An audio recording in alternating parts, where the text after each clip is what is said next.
જાણો, શીખો અને અપડેટ રહો. દુનિયાભરની અવનવી અપડેટ્સ મેળવવા માટે આજે જ અમારી યુટ્યુબ ચેનલને સબસ્ક્રાઇબ કરો. ચાલો આજે વાત કરીએ ભારતના ઇતિહાસના એક એવા સમયગાળાની જે લગભગ 500 વર્ષ સુધી ચાલ્યો.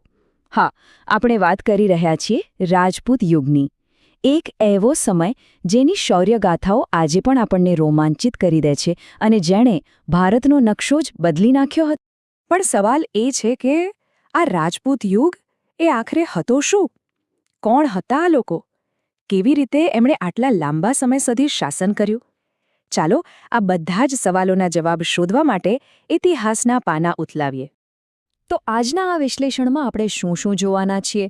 સૌથી પહેલાં તો સમજીશું કે આ રાજાઓનો યુગ ક્યારથી શરૂ થયો. પછી વાત કરીશું એમના શૌર્યના કોડની. ઉત્તર અને દક્ષિણ ભારતના કયા કયા શક્તિશાળી રાજ્યો હતા એના પર પણ નજર નાખીશું. અને હા, એ પણ જાણીશું કે આટલું મોટું રાજ્ય ચાલતું કેવી રીતે હતું. અને છેલ્લે જોઈશું કે કઈ નવી શક્તિના ઉદયથી આ યુગનો અંત આવ્યો. તો તૈયાર છો?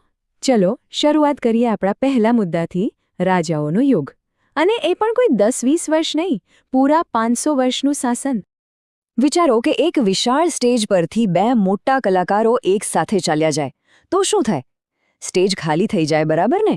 બસ કંઈક આવું જ થયું ભારતમાં. ઉત્તરમાં સમ્રાટ હર્ષવર્ધન અને દક્ષિણમાં પુલકેશી બીજો, આ બે મોટા સામ્રાજ્યોનો અંત આવ્યો. અને આ જે રાજકીય શૂન્યાવકાશ સર્જાયો ને, એમાંથી જ ઉદય થયો નવા શાસકોનો, જેમને આપણે રાજપૂતો તરીકે ઓળખીએ છીએ. આ સમયગાળો હતો લગભગ ઈસવીસન 700 થી 1200 સુધીનો.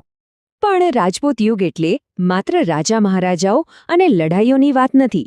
ના, એનાથી ઘણું વધારે હતું. એ એક જીવન જીવવાની રીત હતી, એક આદર્શ હતો. ચાલો આ યુગની સાચી ઓળખ, એમના એ શૌર્યના કોડને જરા નજીકથી સમજીએ. જુઓ, રાજપૂતો માટે એમનું વચન અને એમની બહાદુરી જ સર્વસ્વ હતી. શરણે આવેલા દુશ્મનને પણ અભયદાન આપવું એ એમનો ધર્મ હતો. અને યુદ્ધમાં પીઠ બતાવવા કરતાં તો મૃત્યુને ભેટવું એમને વધુ પસંદ હતું. અને વાત માત્ર રાજપૂત પુરુષોની નથી, રાજપૂતાણીઓ પણ એટલી જ વીર હતી. પોતાના પતિપુત્રોને હસતા મોઢે યુદ્ધમાં મોકલતી.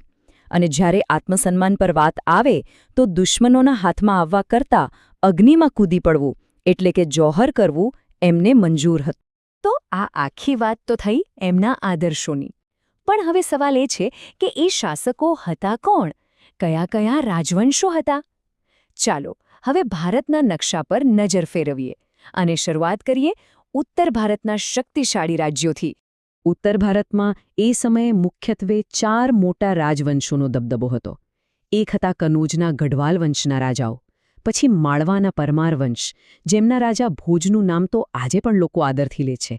એમણે ધારાનગરીને વિદ્યાનું મોટું કેન્દ્ર બનાવ્યું હતું. ત્રીજા હતા અજમેરના ચૌહાણ વંશ, અને એમના પરાક્રમી રાજા પૃથ્વીરાજ ચૌહાણને કોણ નથી ઓળખતું. અને ચોથા આપણા ગુજરાતના સોલંકી વંશના શાસકો, જેઓ એમના ભવ્ય બાંધકામ માટે ખૂબ જ પ્રખ્યાત થયા. અને સોલંકી વંશની વાત કરીએ તો એમની કળાનો ઉત્કૃષ્ટ નમૂનો આજે પણ પાટણમાં મોજૂદ છે. રાણી ઉદયમતીએ બંધાવેલી રાણી કી વાવ. એની કોતરણી અને ભવ્યતા એટલી અદ્ભુત છે કે આજે યુનેસ્કોએ પણ એને વર્લ્ડ હેરિટેજ સાઇટનો દરજ્જો આપ્યો છે.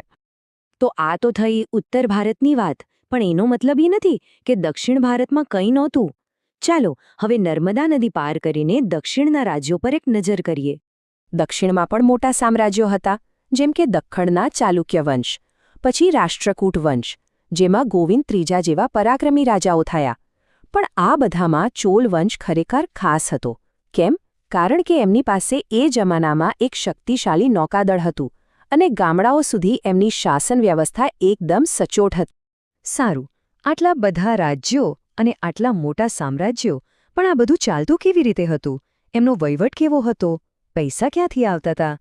ચાલો હવે એમના શાસન અને અર્થતંત્રની અંદર ઝાંખીએ.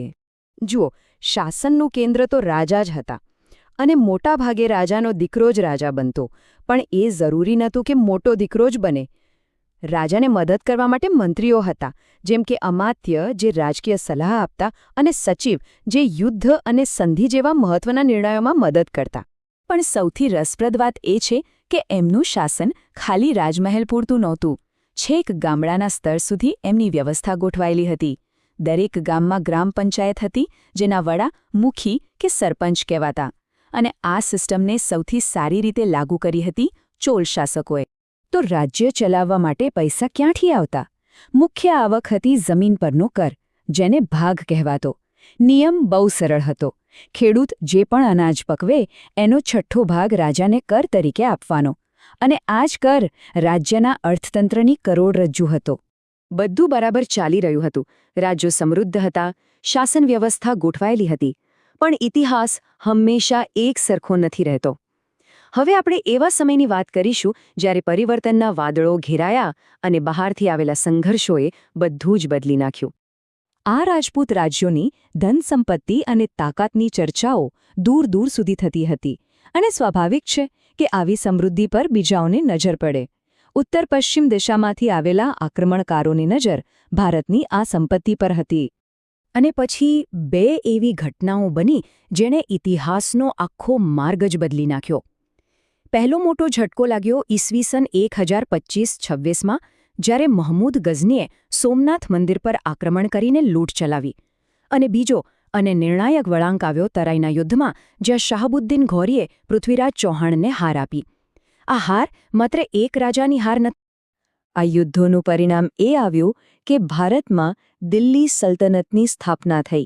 અને આની સાથે જ એક પ્રભુત્વશાળી શક્તિ તરીકે રાજપૂત યુગનો ધીમે ધીમે અંત આવ્યો. ભારતના ઇતિહાસમાં એક નવા અધ્યાયની શરૂઆત થઈ ચૂકી હતી.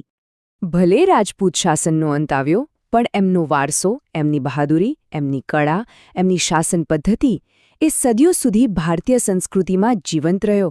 અને આ જ આપણને એક સવાલ પૂછવા પર મજબૂર કરે છે કે એવું તો શું હોય છે કોઈ વિચારધારા કે આદર્શમાં જે એક આખા સામ્રાજ્યના પતન પછી પણ ટકી જાય છે?